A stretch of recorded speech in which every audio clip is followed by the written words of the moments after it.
Hey, what's going on, everybody? It's the CD guy, Johnny Z here. Thank you so much for tuning back into the channel today. I'm going to take a look at 8 great albums from bands I can't stand. These are albums that, begrudgingly, I admit are good stuff, from bands that I don't like. And so, if you're a fan of any of these bands, I think that's awesome. More power to you. They're just not, for me, for one reason or another that I'm sure I'll get into in this video. But that being said, let's get started here at number 8.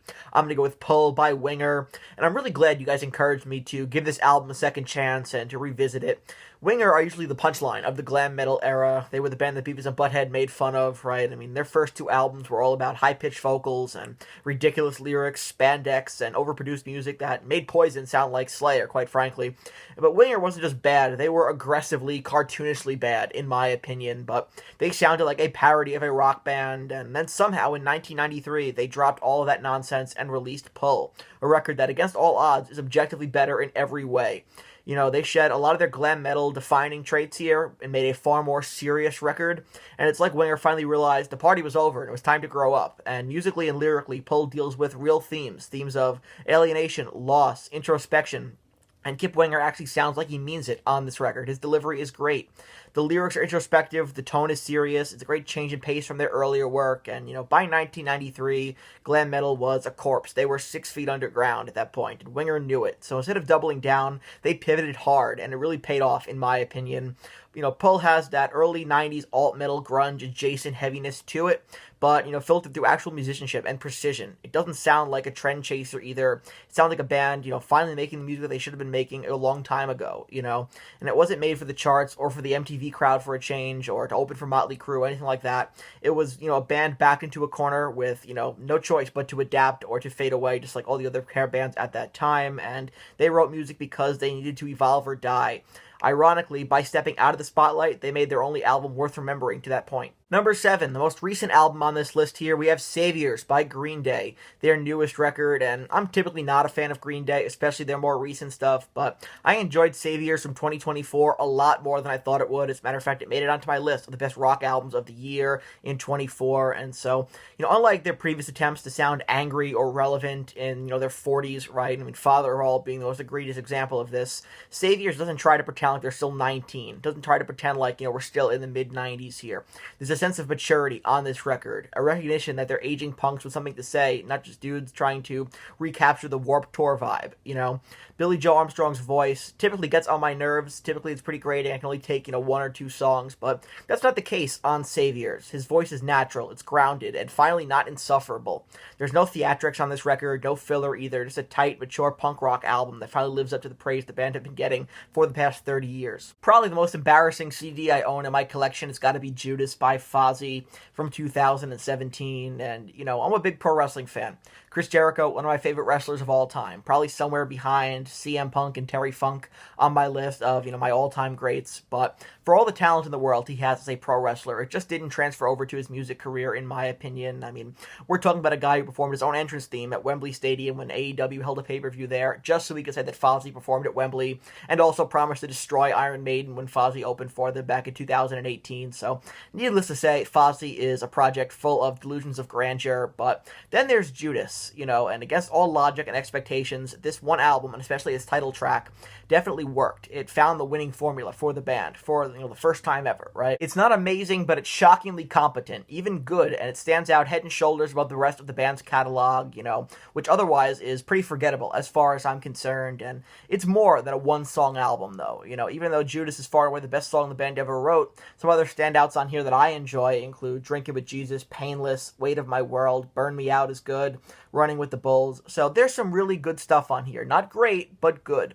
And, for the production standpoint of it, most of Fozzy's albums sound like a bargain bin Disturbed cover band, right? But Judas, however, actually sounds professionally produced. The guitars are tight, the vocals are layered just right as well, and, Chris Jericho plays to his strengths here vocally, rather than trying to sound like an M. Shadows, James Hetfield, Dying Cat hybrid, sticking to mid-range anthemic choruses instead of straining for notes he'll never hit. It's the first time he sounds like a singer, and not just a guy trying to yell in key. Earlier Fozzy records jump between, sounds of wannabe thrash, nu metal, and hair metal parody, but this record finally, found the band's sound here. It's radio friendly, but it still has an edge to it, so it's not completely sanitized, and it's not innovative, but it's listenable, and it's something you can't say about some of their previous albums unless you're a diehard Jericho mark, which, listen, I am, but I can also see through Jericho's BS. And, this is the moment where Fozzy stopped sounding like a midlife crisis and starting to sound like an actual band, even if it was only for a brief period of time. It's all still cheesy, still over the top, and fronted by a dude who once tried to trademark Fozzfest, but, it's their one album that earns a reluctant nod and a spot in my collection rather than an eye roll. Number 5, we have the first 5 Motley Crue studio albums from Too Fast for Love through Dr. Feelgood. Motley Crue lose me after Dr. Feelgood, but those first 5 records are essential hair metal before they became total caricatures, before the botched reunions, the Netflix deals, the backup track scandals. They managed to crank out 5 albums that, against all odds, actually worked, and provided, I really paved the way for, a lot of the bands coming out of the Sunset Trips to be successful, right? Those records, Too Fast for Love, Shout at the Devil, Theater of Pain, Girls, Girls, Girls, and Dr. Feelgood. This was Crue operating as a band with energy and aggression, still hungry and full of attitude, and Vince Neil's voice wasn't totally shot yet. Mick Mars was playing with a ferocity that made him the only talented musician in the band, and those first 5 Motley Crue albums are the only ones worth defending. Not because they're perfect, but because they're the only ones where the band still felt like a band, After that, they stopped being musicians and became walking tabloids of themselves and, parodies, and that's when I lose interest. Number 4, self-titled by KoRn, their debut album, and I love KoRn's debut, and I like their most recent record as well, Requiem, but everything in between, I could take it or leave it.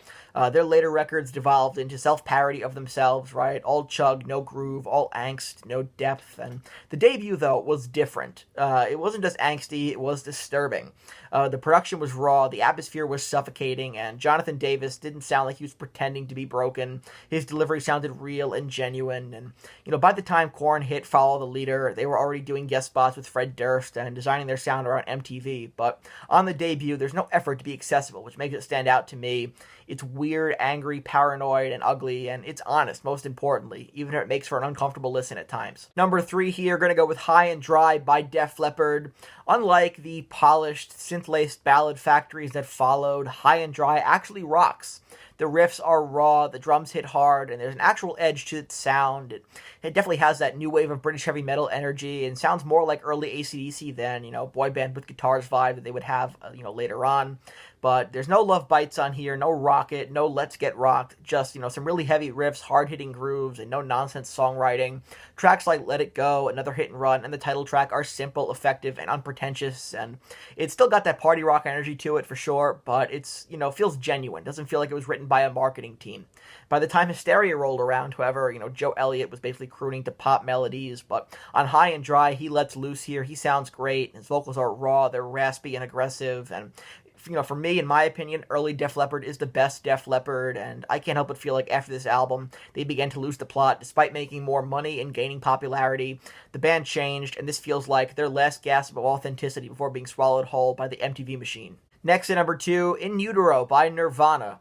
Nirvana's catalog of studio albums does not have the largest sample size, so what I'm left with is Bleach, which sounds like, muddy garage noise, Nevermind, which is overplayed, overrated, and too polished for, what the band were going for, and then you have In Utero, which brings that heavy sound and abrasiveness that was missing on Nevermind.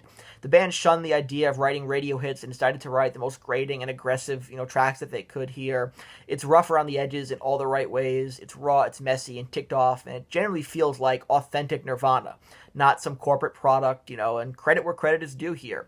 I think that, the production on this record is, abrasive in the best way, right? They weren't going to try to write another Nevermind, and they shouldn't have, right?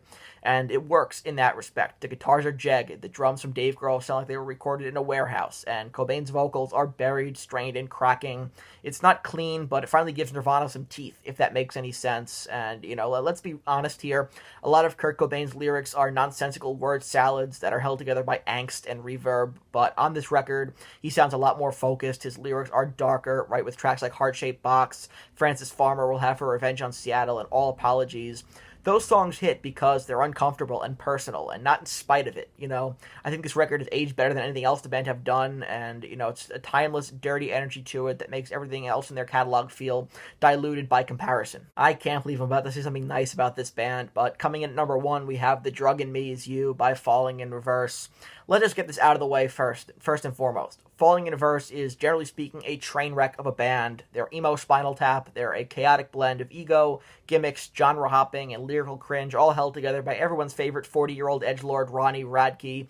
But somehow, against all odds, their debut album, The Drug in Me Is You, from 2011, manages to rise above the band's otherwise dumpster fire of a discography. And unlike their later albums, which sound like someone dumped metalcore, trap beats, EDM breakdowns, and Hot Topic MySpace core all into one, this record, it has its own sound. It sticks to its core sound. You call it post-hardcore, pop metal, whatever you want to call it, but it doesn't try to do everything at once. And that restraint is rare and a fleeting moment of self-control for Ronnie Radke here. The hooks are memorable and, most importantly, not embarrassing. I'm Not a Vampire and the title track have the kind of theatrical flair and tongue-in-cheek, emo energy that actually works.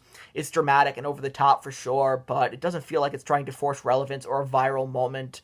Compare that to songs like Popular Monster or Zombified, some of the more recent tracks that they've released that sound like AI-generated attempts to, pander to every demographic at once. But back in 2011, Falling in Reverse sounded like an actual band with chemistry.